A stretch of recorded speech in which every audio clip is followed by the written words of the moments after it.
दोस्तों, एक साधु वर्षा के जल में प्रेम और मस्ती से भरा चला जा रहा था।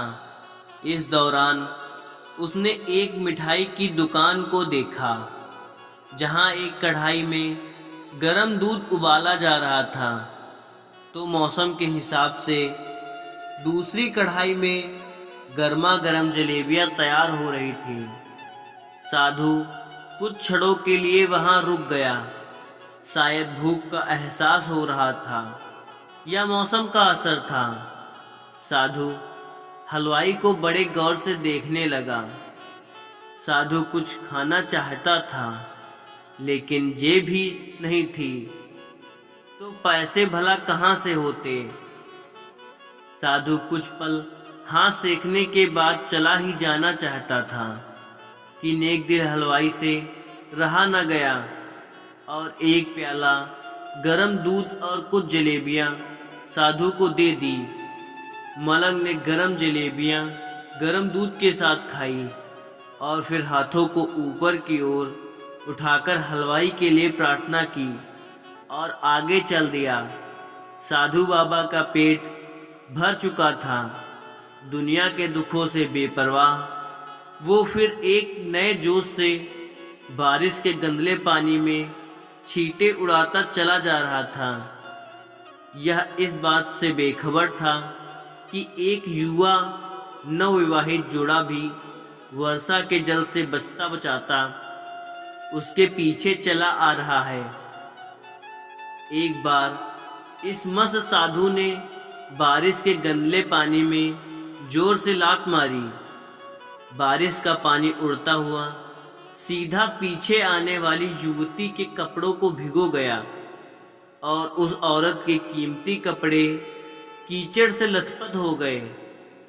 उसके युवा पति से यह बात बर्दाश्त नहीं हुई, इसलिए वह आस्तीन चढ़ाकर आगे बढ़ा और साधु के कपड़ों को पकड़कर खींचकर कहने लगा, अंधा है, तुमको नजर नहीं आता?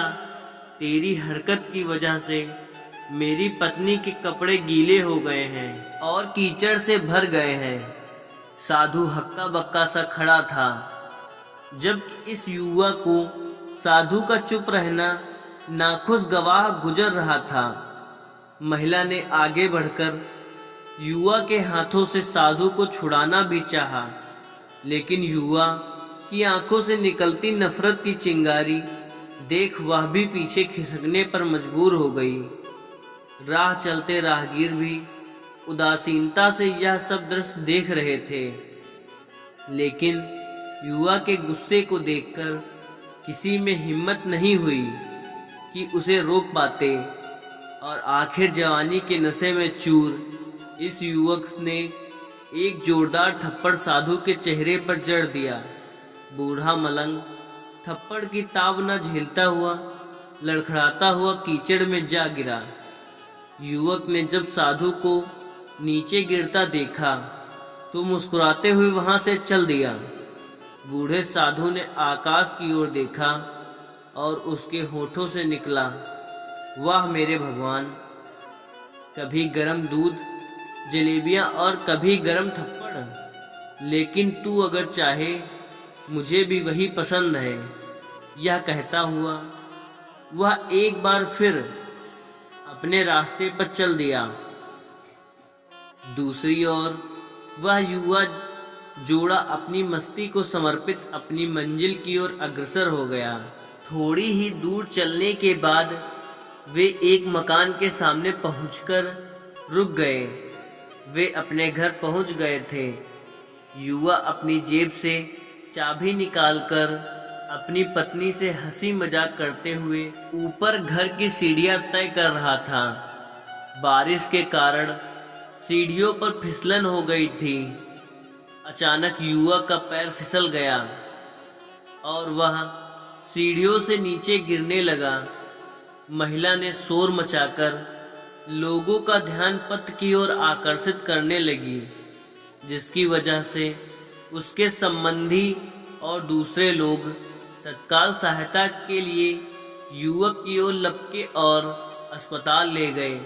युवक का सिर फट गया था और कुछ ही देर में ज्यादा खून बहने लगा। लोगों ने दूर से आते साधु बाबा को देखा तो आपस में कानाफूसी होने लगी कि निश्चित रूप से इस साधु बाबा ने थप्पड़ खाकर युवक को श्राप दिया है, तभी उसे चोट लगी। दूसरे युवकों ने यह बात सुनकर साधु बाबा को घेर लिया। एक युवक कहने लगा कि आप कैसे भगवान के भक्त हैं जो केवल एक थप्पड़ के कारण युवा को श्राप दे बैठे। भगवान के भक्त में रोष व गुस्सा हरगिज नहीं होता। आप तो जरा सी असुविधा पर भी धैर्य न कर सके। साधु बाबा कहने लगा, भगवान की कसम, मैंने इस युवा को श्राप नहीं दिया। अगर आपने श्राप नहीं दिया तो ऐसा नौजवान युवा सीढ़ियों से कैसे गिरा कि उसे इतनी गंभीर चोट आई। तब साधु बाबा ने दर्शकों से एक अनोखा सवाल किया कि आप में से कोई इस सब घटना का चश्मदीद गवाह मौजूद है। एक युवक ने आगे बढ़कर कहा, हाँ, मैं इस घटना का चश्मदीद गवाह हूँ। साधु ने अगला सवाल किया, मेरे कदमों से जो कीचड़ उछला था, क्या उसने युवा के कपड़ों को दागी किया था? युवा बोला, नहीं, लेकिन महिला के कपड़े जरूर खराब हुए थे। मलंग ने पूछा, फिर युवक ने मुझे क्यों मारा? युवक कहने लगा, क्योंकि वह युवा इस महिला का प्रेमी था और यह बर्दाश्त नहीं कर सका कि कोई उसके प्रेमी के कपड़े को गंदा करे, इसलिए उस युवक ने आपको मारा। युवक की बात सुनकर साधु बाबा ने एक जोरदार ठहाका बुलंद किया और यह कहता हुआ वहां से विदा हो गया। तो भगवान की कसम, मैंने श्राप कभी किसी को नहीं दिया, लेकिन कोई है जो मुझसे प्रेम रखता है। अगर उसका यार सहन नहीं कर सका तो मेरे यार प्रभु को कैसे बर्दाश्त होगा कि कोई मुझे मारे। मेरा यार इतना शक्तिशाली है कि दुनिया का बड़े से बड़ा राजा भी उसकी लाठी से डरता है। सच है, उस परमात्मा की लाठी दिखती नहीं है और आवाज भी नहीं करती, लेकिन पड़ती है तो बहुत दर्द देती है। अपने धन, यौवन और पद का अहंकार दूसरे को चोट पहुंचाने का कारण बनता है, किंतु जब समय का चक्र हमारी तरफ घूमता है तो हमारा कष्टों का दौर शुरू हो जाता है। हमारे कर्म ही हमें उसकी लाठी से बचाते हैं। बस कर्म अच्छे होने चाहिए। किसी को भी चोट पहुंचाना, खुद चोट खाने की तैयारी करना है। हमें अपने गलत कर्मों से डरना चाहिए, क्योंकि ईश्वर की लाठी में आवाज नहीं होती है। दोस्तों, अगर वीडियो अच्छी लगी हो तो एक लाइक शेयर जरूर करें। धन्यवाद।